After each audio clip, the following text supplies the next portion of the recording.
Hello സുഹൃത്തുക്കളെ, മുല്ലപ്പെരിയാർ അണക്കെട്ടിനെ കുറിച്ചുള്ള രണ്ടാം ഭാഗമാണ് പറയാൻ പോകുന്നത്. ഒന്നാം ഭാഗം കേട്ട എല്ലാവർക്കും നന്ദി അറിയിക്കുന്നതിനോടൊപ്പം രണ്ടാം ഭാഗവും എല്ലാവരും കേൾക്കണമെന്ന് താഴ്മയായി അപേക്ഷിക്കുകയാണ്. ജെയിംസ് ഗാഡ്വെല്ലിൻ്റെ നിഗമനം പദ്ധതിക്ക് എതിരായിരുന്നു. വെള്ളം തിരിച്ചുവിടാനുള്ള ശ്രമത്തിൽ നിന്ന് ബ്രിട്ടീഷുകാർ പിന്മാറിയില്ല. പിന്നീട് ക്യാപ്റ്റൻ ഫേബറിൻ്റെ നേതൃത്വത്തിൽ മറ്റൊരു പഠനം നടന്നു. ഇതിൻ്റെ അടിസ്ഥാനത്തിൽ വെള്ളം തിരിച്ച് വിടാനുള്ള ചെറിയ ഒരു അണക്കെട്ടിൻ്റെ പണികൾ 1850 തുടങ്ങി. ചിന്നമുളിയാർ എന്ന കൈവഴിയിലൂടെ വെള്ളം ഗതിമാറ്റി വിടാനായിരുന്നു പദ്ധതി.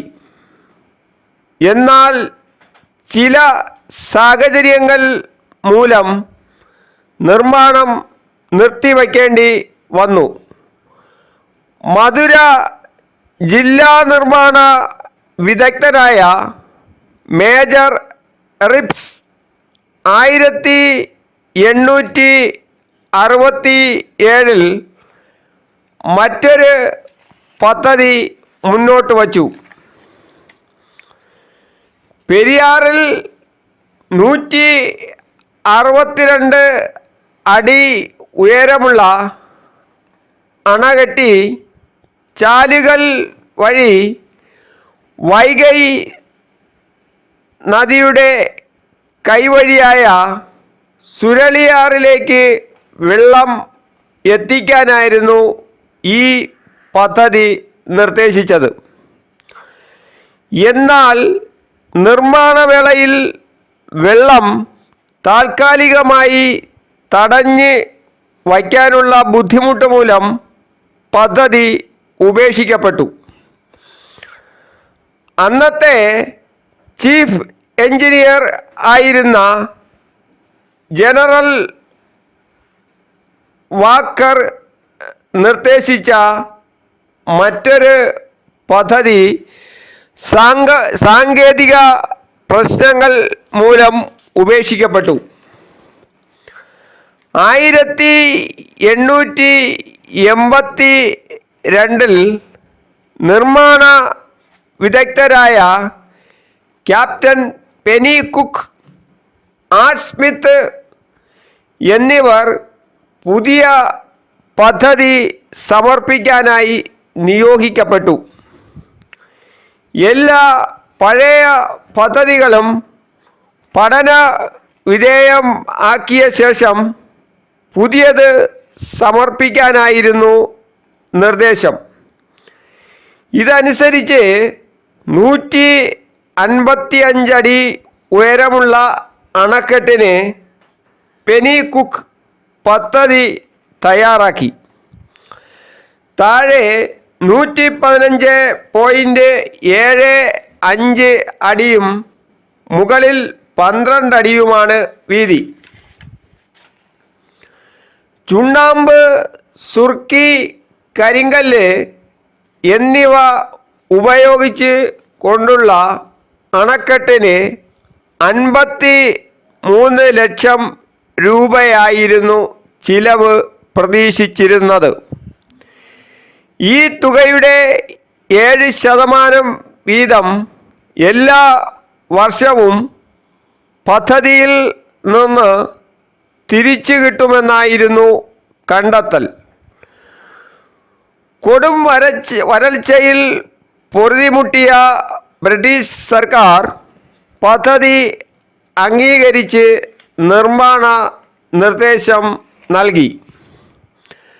ബ്രിട്ടീഷ് ആർമിയിലെ നിർമ്മാണ വിദഗ്ധരും തൊഴിലാളികളും ചേർന്നാണ് ഇന്നത്തെ അണക്കെട്ട് നിർമ്മിച്ചത്. ഇതോടെ പെരിയാർ തടാകവും രൂപം കൊണ്ടു. വെള്ളം വൈഗൈ നദിയിലേക്ക് ഒഴുകി തുടങ്ങി. മദിരാശി സർക്കാരിൻ്റെ ഗവർണർ കന്നിവാര പ്രഭുവാണ് മരം മുറിച്ച് പദ്ധതി ഉദ്ഘാടനം ചെയ്തത്.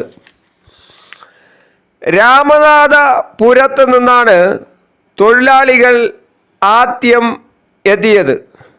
ദിവസവും 6 അണ ആയിരുന്നു കൂലി, 38 പൈസ. എന്നാൽ മലമ്പനിയും മറ്റും ഭീഷണി ഉയർത്തിയപ്പോൾ കമ്പം, തിരുനെൽവേലി എന്നിവിടങ്ങളിൽ നിന്നും തൊഴിലാളികളെ കൊണ്ടുവരേണ്ടി വന്നു. കൊച്ചിയിൽ നിന്നും പോർച്ചുഗീസ് ആശാരിമാരും ഗുജറാത്തിലെ കഞ്ച്, കോയമ്പത്തൂരിൽ നിന്ന് കുമ്മായം തേപ്പുകാരെയും കൊണ്ടുവന്നു. അന്ന് അണക്കെട്ട്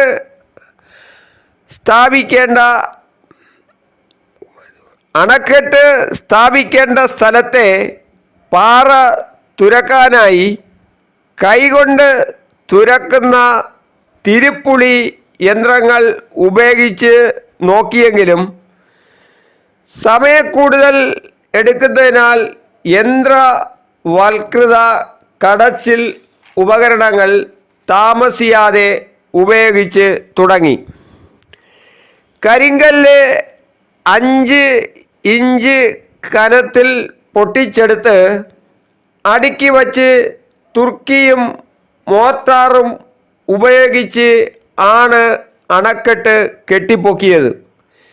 ഇത്രയും വളരെ ബഹുമാനത്തോടെ മുല്ലപ്പെരിയാർ അണക്കെട്ടിനെ കുറിച്ച് പറഞ്ഞുകൊണ്ട് 2ാം ഭാഗം സമാപിക്കുന്നു. ഇതിൻ്റെ പിറകെ 3ാം ഭാഗം പറയുന്നതാണ്.